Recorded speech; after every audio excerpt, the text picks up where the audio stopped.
Assalamualaikum warahmatullahi wabarakatuh. Waalaikumsalam warahmatullahi wabarakatuh. Bismillahirrahmanirrahim. Bismillahirrahmanirrahim. Wa na'udzu billahi min shururi anfusina wa sayyiati a'malina. Man yahdihillahu fala mudilla lahu wa man yudlil fala hadiya lahu. Asyhadu an la ilaha illallah wahdahu la syarika lahu wa asyhadu anna Muhammadan abduhu wa rasuluhu.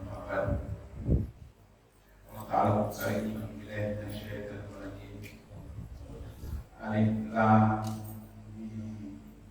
Zalikal kitabul la raiba fihi hudan lil muttaqin alladziina yu'minuna wa yuqimuna as-salata wa mimma razaqnahum yunfiqun. Akhir ayat. Shadaqallahu al-azim.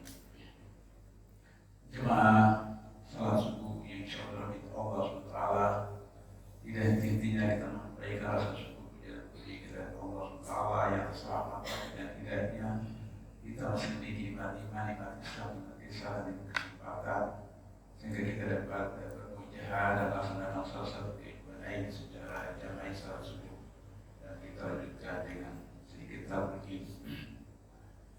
Kita bersyukur bahwa kita bisa bebas untuk dari rumah menuju masjid, kemudian bisa pulang berhubungan lagi dengan keluarga. Sementara ribuan saudara-saudara kita di Palestina, di Gaza, sudah 13.000, 6.000 bayi, 5.000 perempuan mempertahankan akidah mereka, bertahan akhir mereka, sampai-sampai pemerintah Indonesia sesuai dengan kewajiban Undang-Undang 45 untuk melindungi setiap warga negaranya untuk menyelamatkan mereka dari sana, tapi ada yang memutuskan tidak mau kembali ke Indonesia. Mereka memilih untuk jadi saksi akhirat sebagai syuhada di sana. Jadi oleh karena itu maka marilah kita syukuri, nikmati kebebasan bernapas, kebebasan berkeluarga, kebebasan bermasyarakat, bangsa dan negara kita ini. Kembali dengan saudara-saudara kita yang ada di Palestina, khususnya di Gaza.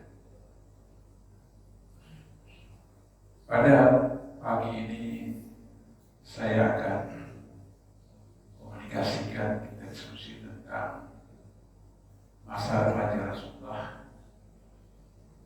dari umur 4 tahun sampai 8 tahun dan kemudian sampai belia atau muda.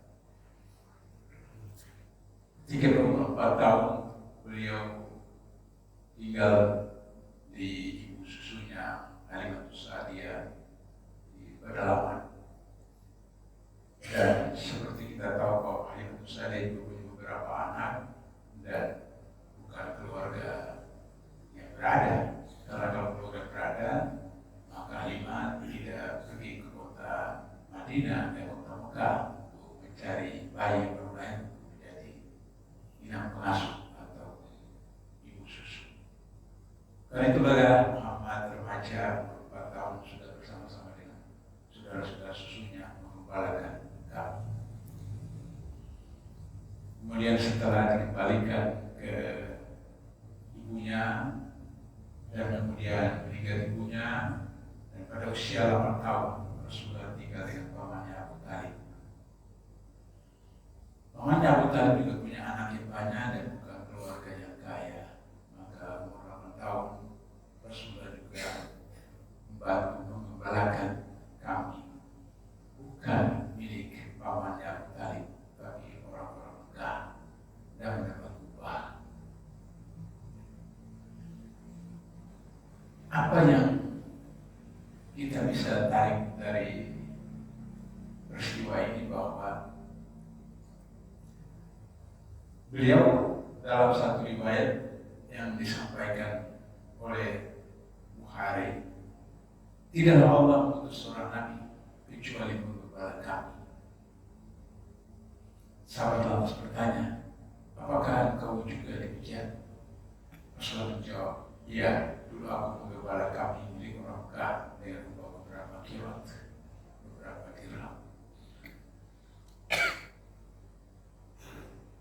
kisah ini atau riwayat yang seperti Imam Bukhari ini kita kaitkan dengan ayat Al-Quran yang saya bacakan tadi, bahwa apa yang disebut dengan muttaqin, orang yang takwa adalah orang yang mempercayai adanya hari akhirat, mempercayai yang gaib, menegakkan sholat, kemudian menafkahkan sebagian dari rezeki yang mereka peroleh. Jadi rezeki itu berbagai bentuk. Sehat, kita hadir sholat, kita ikut taklim, itu juga rezeki. Ada kesalahpahaman dalam masyarakat kita, misalnya hadis tentang sholat duha itu mudah rezeki, sehingga kemudian orang rajin duha, lantas kemudian ketika penghasilannya begitu-begitu saja, kemudian pangkatnya di kantor tidak naik-naik, perdagangannya tidak bertambah maju, lantas dia berpikir, kata Rasulullah, sholat duha itu mudah rezeki. Padahal ketika dia melaksanakan sholat duha itu juga adalah salah satu rezeki. So, dia tidak bisa melaksanakan apapun termasuk sholat kalau tanpa izin Allah, tanpa hidayah Allah, tanpa ilmu Allah. Habib Quraisy Cirebon tahun 1996 naik pesawat menuju Sudan. Di atas pesawat, di sampingnya seorang ibu umur 60-70 tahun, berkerudung, kejilbab berkerudung. Kemudian ibu itu bertanya kepada Habib Quraisy Cirebon ini, Anda mau kemana? Mau ke Khartoum. Sudah, dia terus berjalan dalam bahasa Arab. Kemudian ditanya, Anda berasal dari mana? Dari Indonesia, kata Habib. Perempuannya kemudian ngomong dalam bahasa Indonesia. Bahasanya kaget, saya begini. Loh, Anda bisa berbahasa Indonesia? Kata ibu itu, Anda Indonesia di mana tinggal? Di Jawa. Perempuan itu ngomong dalam bahasa Jawa yang fasih dan bahasa Jawa tingkat tinggi. Sampai Habib itu juga hampir tidak mengerti. Sebab Cirebon itu kan perbatasan antara Jawa dengan Sunda. Jadi ada yang bisa Sunda, ada yang bisa Jawa dan seterusnya. Dan maaf, kalau Jawanya orang Cirebon kan Jawa kasar kan, bahasa Jawanya kasar, tidak seperti Jogja atau Solo. Lantas kemudian beliau bicara tentang Islam. Lantas kemudian Habib Quraisy Cirebon bertanya, Ibu mau baca Quran? Oh, saya habis. Tapi katanya itu habis tidak cukup kalau tidak mempelajari hadis. Karena itu kemudian beliau menghafaz, bukan membaca, menghafaz Bulughul Maram. Bulughul Maram itu hadis-hadis tentang. Tapi saya berpikir bahwa kata perempuan ini, saya juga perlu belajar tentang hadis-hadis berkaitan dengan berlaku. Sehingga kemudian beliau juga membaca kumpulan hadis yang ditulis oleh Imam Nawawi. Tapi karena usia sudah makin lanjut, beliau mencoba pelajari tasawuf. Maka beliau juga kemudian mempelajari Ulumuddin Imam Ghazali. Sampai saking seringnya selalu membaca Ulumuddin, beliau menghafal bab tentang keajaiban qalb. Satu bab itu dihafal. Kemudian pesawat itu transit. Jadi harus nginap satu malam di situ. Dan kadarullah mereka dua-dua itu nginap di situ untuk menuju kota lain. Maka Habib ini menurunkan tas ibu-ibu itu turun ke bawah. Nanti suatu keluar, ibu itu mau ambil tasnya duduk ke bawah, keluar dari belahan bajunya Salim keluar. Kaget, Habib Quraisy. Ketika perempuan itu melihat reaksi Habib Quraisy, dia bilang nanti di hotel saya jelaskan. Sampai di hotel, kemudian masuk kamar, sudah itu jumpa di lobi restoran. Maka kemudian dialog. Kata Habib, ibu seorang Nasrani. Oh tidak, tapi itu pakai saya. Ini ibu saya yang memberikan kepada saya. Hadiah dari ibu saya, karena itu saya pakai dunia ibu saya. Saya tidak beragama Nasrani. Karena menurut saya kata ibu ini, para intel dicatat yang sampai dianggap saya melakukan penodaan agama. Agama Nasrani itu adalah dongeng. Ini kata anak perempuan ini. Saya pelajari semua agama, baik Nasrani, Yahudi, Hindu, Buddha, dan seterusnya. Terus kata Habib, jadi itu agama apa? Saya tidak beragama. Bapak Ibu sekalian, habis Quran, hafal tafsir jalan lain, hafal Bulughul Maram, baca Riyadhus Shalihin, baca Ihwanuddin, tapi tidak Islam. Kata Habib Quraisy, kenapa Bu? Ibu tidak masuk Islam? Ibu sudah hafal Quran, hadis itu. Kata dia, mungkin saya mendapat hidayah dari Allah. Hidayah itu otoritas Allah, bukan otoritas kita. Karena itulah maka kemudian saya ingin kita komunikasi tentang pekerja Rasulullah sebagai pengembala, nanti kemudian berniaga dalam konteks rezeki yang itu juga adalah ketentuan Allah, anugerah Allah. Saya hari ini 76 tahun, September, Oktober, 3 bulan. 76 tahun 3 bulan. Ada yang lebih tua dari saya juga hadir di sini. Beberapa tahun yang lalu saya ingin meninggal ikut Nabi, 63 tahun. Saya kuliah S3 itu masih di KPK, umur 61 tahun. Maka saya kejar sebelum 63 tahun saya selesai doktor. Dosen bilang saya, Pak Bla, kenapa cepat sekali proposal? Saya mau doktor sebelum 63 tahun. Kenapa? Saya meninggal ikut Rasulullah 63 tahun. Jadi beberapa hari sebelum 18 Agustus 10 tahun lalu, saya terbang ke Kuala Lumpur, jumpa anak-anak dan istri. Kata saya, kenapa Pak? Ada rumah apa? Enggak, Bapak meninggal bersama anak-anak istri di sini. Umur 3 tahun. Jujur saja, tinggal sehari, 2 hari, 3 hari, meninggal nggak saya? Meninggal nggak saya?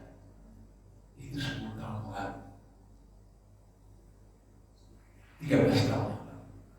Jadi, Bapak Ibu jamaah yang berhormat, soal rezeki itu adalah ketentuan Allah. Sehingga hidayah itu diberikan kepada siapa yang dia mau berikan. Dan dia juga yang menarik. Ada mahasiswa saya, masa saya tanya, contoh hidayah itu apa? Saya bilang, kalau yang seusia saya di kampung, itu lampunya pelita. Bapak masih ingat pelita, lampu semprong, kemudian minyak. Kalau semprong itu kita tidak bersihkan, maka dia hitam, maka lampu itu tidak terang, nyala tidak terang. Kalau minyak kita tidak isi, maka lampu akan mati, pelita akan mati. Itulah ilustrasi tentang hidayah. Untuk hidayah kita tetap terpelihara, maka semprong itu harus kita bersihkan. Semprong kita harus bersihkan. Hati kita bersihkan, ucapan kita bersihkan, perilaku kita bersihkan. Sehingga cahaya pelita itu tetap terang. Minyak itu harus kita isi. Ketika minyak tidak isi, habis minyak dalam pelita, dalam lampu, mati. Maka kita harus mengisi kalau kita harus mengisi otak kita, mengisi hati kita, mengisi panca indera kita dalam bentuk sholat, dalam bentuk saum, dalam bentuk zikir, dalam bentuk ngaji, dalam bentuk apa saja. Jika tidak dilakukan, semprong gelap, minyak habis, matilah itu lampu. Itulah kemudian persoalan Islam menjadi murtad. Hidayah itu dicabut. Sebaliknya, orang kafir yang kemudian melaksanakan kewajiban-kewajiban kemanusiaannya dengan tulus dan ikhlas, maka kemudian mendapat hidayah masuk Islam. Karena itu coba Bapak Ibu perhatikan, orang Islam yang keturunan dan orang Islam karena alam beda, pengamalannya beda. Apalagi orang masuk Islam karena pengkajian luar biasa.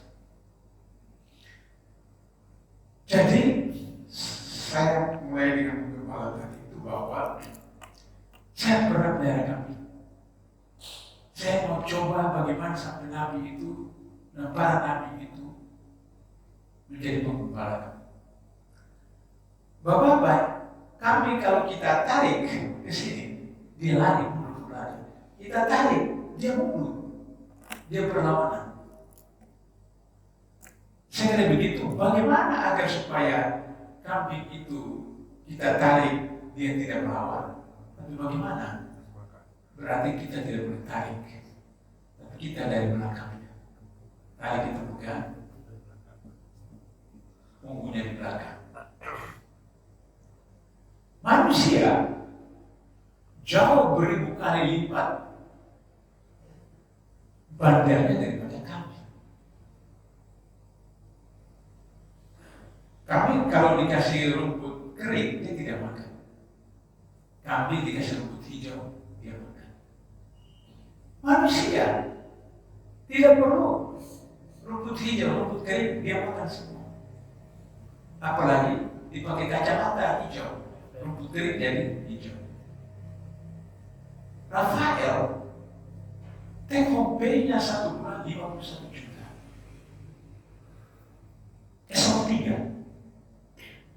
51 juta. Tapi korupsi juga. Karena mungkin rumput itu dia tidak hijau. Sehingga kemudian dia cari lagi rumput hijau. Atau dia pakai kacamata hijau sehingga rumput kering juga dianggap rumput hijau. Ketua MK Hakim Mukhtar, TKP-nya pada waktu kami tangkap sekitar 10 tahun lalu itu 100 juta. 100 juta TKP 1 bulan. Ada bapak ibu di sini yang punya 100 juta di rumah 1 bulan.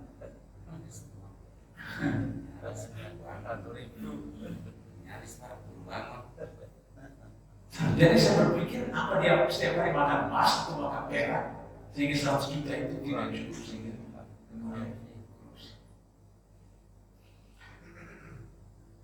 ada orang yang pahil, ada orang yang pendendam, ada orang yang tukang fitnah. Semua itu ada dalam suku Quraisy dan Nabi ketika menjadi Nabi Rasul mengendalikan, mengatur dari semua bentuk manusia seperti itu. Nabi berhasil. Ini yang beberapa waktu lalu saya katakan, Mark Hart dalam bukunya 100 orang berpengaruh di dunia, Nabi Muhammad the first man, nomor 1, mengalahkan semua para nabi, mengalahkan semua para saintis, apakah Einstein, apakah Thomas Alva Edison, dan semua. Saya ingin meyakinkan kita tentang pemahaman bagaimana hikmah menjadi penggembala kami oleh semua para nabi adalah bahwa ketika mereka mengajar mahasiswa yang mereka, mahasiswa protes, kenapa Anda menempatkan Muhammad sebagai the first man, manusia pertama di dunia, mengalahkan yang lain. Saya ulangi, saya sudah pernah sampaikan, saya ulangi, saya itu dalam konteks ini. Ketika Muhammad 15 abad yang lalu mendeklarasi dirinya sebagai nabi, beliau didukung hanya oleh seorang perempuan namanya Khadijah. Didukung oleh seorang anak-anak remaja, Ali bin Abi Thalib sepupunya, dan didukung oleh seorang pembantunya, Zaid bin Harithah. Just 3%. Nanti beberapa waktu kemudian berubah. Hari ini datanglah ke hari beberapa tahun yang lalu, sekitar 10 tahun lalu, umat Islam 1,6 M. Sekarang kalau pulang, Bapak Google di HP Bapak, hari ini 1,9 M. Jadi kata-kata umat Islam bertambah terus. Sehingga dulu kita berada pada ranking ketiga, sekarang berada pada ranking kedua. Mungkin beberapa tahun lagi kita akan berada pada ranking pertama. Jadi dia menjelaskan kepada mahasiswa bagaimana Muhammad yang cuma 3 orang, 4 orang, kemudian belasan orang, hari menjadi 1,6 karena kepemimpinan beliau. Bagaimana bisa mengendalikan bangsa Arab yang disebut jahiliyah, kemudian menjadi orang-orang yang luar biasa tingkat takwa. Habib bin Ats, seorang budak hamba, pekerjaannya pada besi. Ketika majikannya tahu dia masuk Islam, maka kemudian majikannya itu ambil setrika besi, bukan setrika kayu, dibakar panas memerah, disetrika dan kumpul kepala sapi seluruh tubuhnya untuk mencapai mata uzan dan kubang. Tapi yang keluar dari mulutnya ahad, simbol ketauhidan. Majikannya tidak putus asa, dia ambil rantai besi, dibakar, dipanas, diberikan sekujur tubuhnya untuk mencapai mata uzan dan kubang. Yang keluar adalah Bapak Ibu, apabila asal dari kita, kalau ditusuk badannya dengan pisau, keluar darah, dibentuk benjol kepala. Tapi bagaimana itu bisa terjadi? Karena dia dalam keyakinan yang kokoh, keyakinan yang teguh, maka kemudian seluruh otaknya, hatinya keluar dari apa yang disebut dengan estrogen di otak dan adrenalin di dalam tubuh. Maka kemudian setrika panas, rantai panas tidak dirasakan. Oleh karena itu, maka kita khusyuk dalam melaksanakan sesuatu karena keyakinan kepada Allah. Dalam Al-Quran disebutkan ketika seorang hamba menyerahkan urusannya kepada Allah, Allah yang menyelesaikan. Kaitan kami dengan zakat, sumber keuangan Islam itu adalah zakat, infak, sedekah, hibah, wakaf. Oleh karena itu maka tidak memelihara kambing atau peternakan, dalam Al-Quran disebutkan, selain itu menjadi perhiasan buat kalian, menjadi tunggangan buat kalian, juga sebagian untuk kalian makan. Itu kata Quran. Oleh karena itu, maka ketika musim kurban, kita bisa kurban. Itu salah satunya kenapa saya pelihara kambing. Selain belajar dari Rasulullah, juga kalau misalnya Idul Adha tidak perlu cari harga lipat ganda. Atau kalau cucu lahir kemudian akikah. Zakat itu adalah sumber keuangan Islam. Bukan bank. Bank itu Yahudi. Hari ini kenapa kemudian Israel menyerang, membabi buta rumah sakit apa saja? Karena mereka stres. Kenapa mereka stres? Lebih sering tentara, bukan rakyat tentara yang terbunuh dalam perang. Beberapa perwira tingginya ditangkap, sedangkan tentara Hamas hanya puluhan yang korban. Karena stres itulah kemudian mereka lakukan pembabakan seperti apa yang dilakukan oleh Firaun. Tapi Israel lebih dahsyat, lebih jahat dari Firaun. Karena Firaun hanya membunuh anak laki-laki, tapi Israel semua. Tetap mereka menghabiskan semua anak-anak Palestina.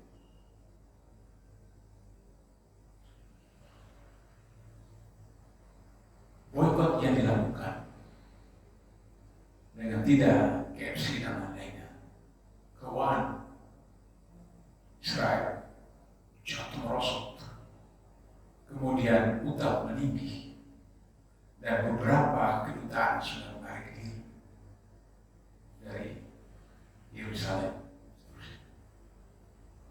Setelah kritikan keras dari negara-negara oki kepada negara-negara Islam di Timur Tengah, maka kemarin putra kota mengimbau, mengajukan pada semua dunia untuk melakukan boykot kepada Israel.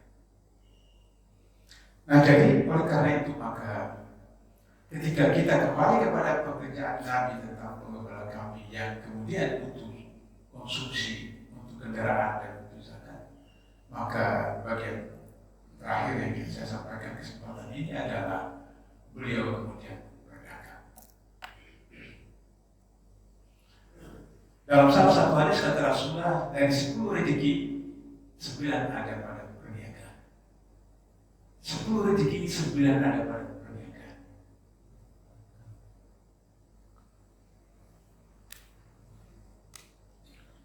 Saya ingin ulangi lagi cerita saya tentang Umar bin Aziz, khalifah yang dikategorikan Rasulullah Farasidi.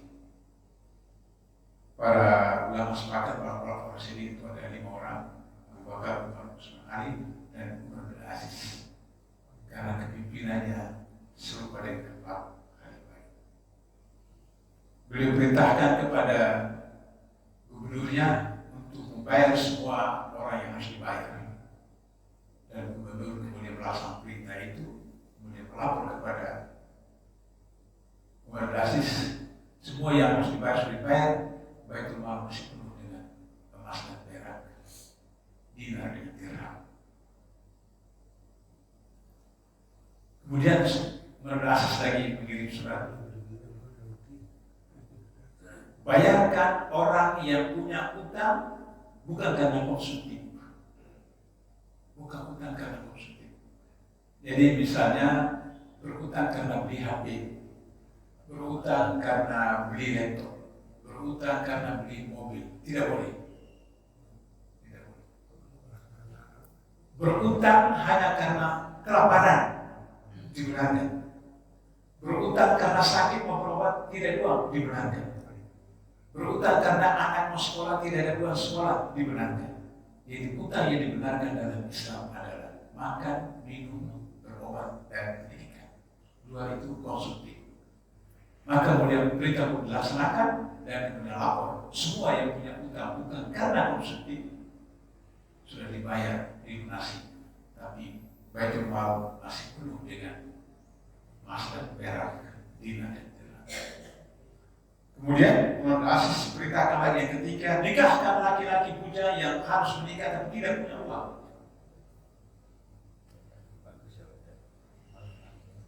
Nah, Bapak bisa daftar yang kedua atau yang ketiga. Kenapa? Karena pada zaman Rasulullah dan para sahabat itu mahar itu tinggi. Mahar itu tinggi. Dalam satu riwayat Rasulullah memberikan mahar kepada Khadijah 12 unta. Satu riwayat mengatakan 50 unta. Unta pada zaman itu, kalau sekarang itu Mercedes. Yang bisa dibayangkan kalau sekarang satu Mercy, satu M, 12 unta, 12 Mercy. Kalau riwayat telah mengatakan 50, berarti 50 Mercy. Saya begitu Umar bin Aziz perintahkan itu dan kemudian gubernurnya lapor sudah, tapi kemudian baitul mal masih tetap penuh dengan emas dan perak, dinar dan dirham. Perintah terakhir Umar bin Aziz, berikan modal bagi mereka yang punya lahan tidur, yang tidak ada modal usaha sehingga kemudian mereka usaha sampai sudah selesai, baru kemudian modalnya dikembalikan kepada baitul mal. Apapun agamanya, muslim atau tidak muslim. Jadi ini berkaitan dengan usaha dagang. 9 orang perumus Pancasila Undang-Undang 45. Saya ulangi lagi, saya sudah pernah katakan. 4 orang adalah ulama. Haji Agus Salim, Kiai Walid Hasyim, Abdul Qadir Zakir, dan Nabi Musa. 4 adalah ulama. Karena itulah maka kemudian mereka masukkan pasal 33 Undang-Undang Dasar 45 bahwa bumi, tanah, air dan isinya dikuasai oleh negara digunakan untuk setinggi-tingginya maslahat rakyat. Dan mereka ulama. Bung Hatta meskipun pendidikan Belanda, beliau cucu dari Syekh Muhammad yang terkenal di Sumatera Barat. Karena itu memasukkan pasal koperasi di dalam Undang-Undang Dasar 45 yang asli. Kenapa? Karena pasar Nabi itu adalah koperasi bentuknya. Jadi setelah Nabi kemudian berdagang, membawa barang-barang, orang-orang Mekah yang percaya pada Nabi diberikan modal. Sampai kemudian akhirnya Khadijah, janda kaya, yang juga kemudian memberikan barang dagangan kepada Rasulullah. Kejujuran yang dilakukan oleh Rasulullah pasang harga modal dari Khadijah 50 dirham, 10 dirham. Maka pembeli yang waras, dia tidak mungkin beli dengan harga 50 sesuai itu. Tentu saja dia akan belikan lebih dari itu. Karena kejujuran Rasulullah itulah, maka kemudian Khadijah meminta salah seorang kerabat untuk melamar Nabi.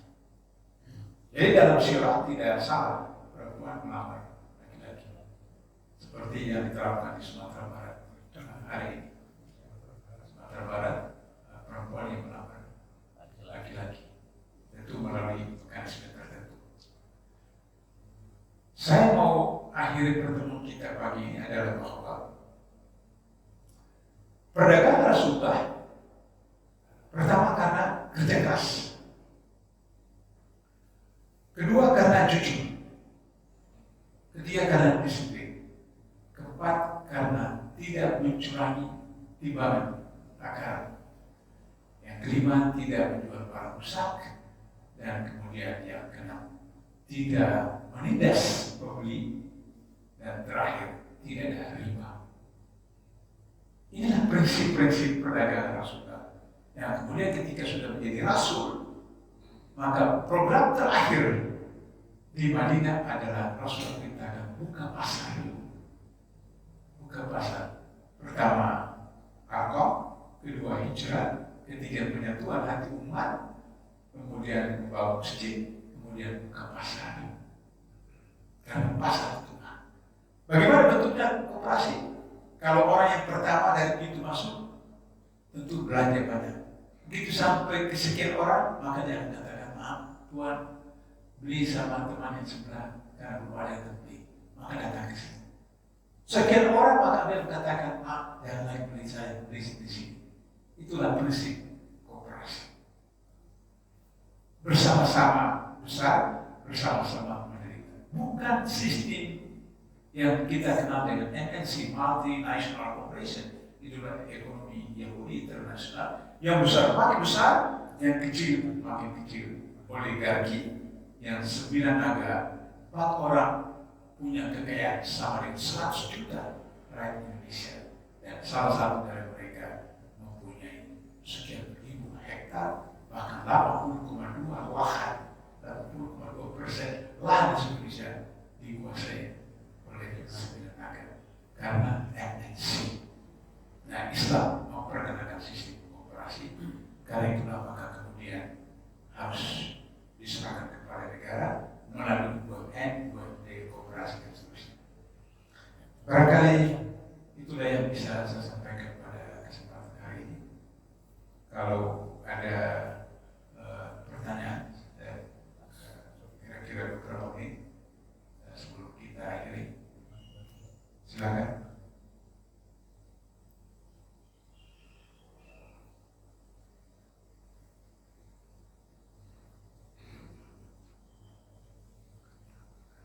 Jika tidak, saya akan tutup dengan bagaimana sampai kemudian Indonesia ini menjadi mayoritas Muslim. Pada pemerintahan Khalifah Utsman, maka pedagang Arab pertama kali datang ke Aceh. Khalifah Utsman. Jadi berarti abad ke-6. Jadi bukan dari Gujarat. Gujarat itu abad ke-12. Menyisir dari Aceh menyisir Sumatera Barat, lewat Sumatera Selatan, kemudian Banten, kemudian langsung ke Maluku. Kenapa ke Maluku? Karena ada rempah-rempah. Orang Arab suka makanannya itu dengan rempah. Kemudian suka seperti kemenyan itu membuat harum, wangian seperti itu. Nah, mereka orang Arab itu, Jazirah Arab itu tandus, kering, batu-batu, hujan, jalan turun. Karena itu satu-satunya sumber penghasilan orang Arab adalah berdagang. Karena itulah maka kemudian disebut dengan nama daerah itu diberikan oleh pedagang Arab, Al-Mulk, pulau raja-raja. Jadi semua desa di Maluku punya raja, karena itu digelar Al-Mulk, Maluku, pulau raja-raja. Dan penduduk aslinya diberi nama juga oleh orang Arab, Alif, kepala pertama. Karena itu maka budaya Maluku dengan budaya Sumatera itu hampir sama dengan budaya lain Indonesia, karena budaya Arab. Itulah kemudian datang ke Sulawesi, maka kemudian ke Sumatera Ternate, meliputi seluruh Indonesia Timur, sampai ke Mindanao, sampai ke Papua. Jadi kalau ada Bapak yang baca di video, ada seorang tokoh Papua yang mengatakan bahwa Menteri Dalam Negeri melatih pejabat-pejabat gubernur, 3 gubernur di Papua, Papua Barat, Papua Tenggara, Papua Utara itu Muslim, melanggar tatanan Papua yang itu adalah provinsi Nasrani, Salam Syari. Karena agama yang pertama masuk ke Papua itu dari Islam. Karena mereka masuk ke Sultan Ternate dan ibu kotanya adalah di Sulawesi, Halmahera. Dan ketika Irian Barat masuk ke Indonesia, itu ibu kotanya di Sulawesi. Nah, oleh karena itu maka itulah sebabnya terjadi penyebaran Islam biasa. Baru tahap berikutnya dari Gujarat masuk ke Jawa. Maka kemudian kita lihat ada perbedaan pemahaman Islam di Sumatera dengan di Jawa. Tapi itu bukan menjadi persoalan. Yang penting bahwa hari ini saya anjurkan kepada diri saya kita semua, kita ikuti pekerjaan Nabi pada masa remaja dan muda, yaitu bagaimana sebagai pengembala dan kemudian berdagang. Bapak yang kerja jadi ASN, bagaimana berdagang? Bisa. Di rumah coba ambil lembah trigona. Lembah trigona kalau punya waktu datang ke rumah saya. Di samping rumah saya ada lembah trigona. Anak saya bisa ITB. Lembah trigona itu lembah yang tidak menggigit, tidak menyengat. Di kampung disebut apa? Kecil seperti nyamuk. Nah, kemudian disimpan saja. Kalau tidak punya pekarangan, asal ada pot-pot bunga, maka dia akan bisa daun-daun bunga-bunga dalam radius 100 meter. Madunya sedikit, tapi harganya 1 juta, 1 liter. Propolisnya 600.000 1 kilo. Dan itu Bapak tidak perlu pelihara, tidak perlu kasih makan apa. Tahu saja situ dengan sarannya, nanti kemudian berisi dan seterusnya. Artinya itu ada proses usaha untuk menambah penghasilan Bapak. Kalau Bapak PNS, Bapak ASN, sehingga tidak perlu korupsi seperti apa, tidak perlu korupsi seperti apa namanya, sambo dan seperti itu. Atau bisa juga misalnya pakai plastik, kemudian ada tempat, atau dipas di pot-pot itu, kemudian ada air dalam, kemudian masukkan ikan lele dalam pot itu, potnya agak besar sedikit, maka itu bisa kemudian sampai 10 ekor lele bisa besar seperti itu. Nah, atau buat dari terpal di pekarangan, kemudian lele 1,5 bulan bisa panen, 2 bulan bisa panen. Barangkali itu tips untuk kita bagaimana meningkatkan penghasilan kita sehari-hari. Kalau kita PNS atau ASN atau pengusaha atau karyawan tanpa tergoda untuk melakukan penyalahgunaan dengan jabatan atau korupsi di tempat kita kerja atau di kantor atau nasihat. Kita akhiri pengajian kita dengan doa kepada Yesus. Subhanallah wa bihamdihi.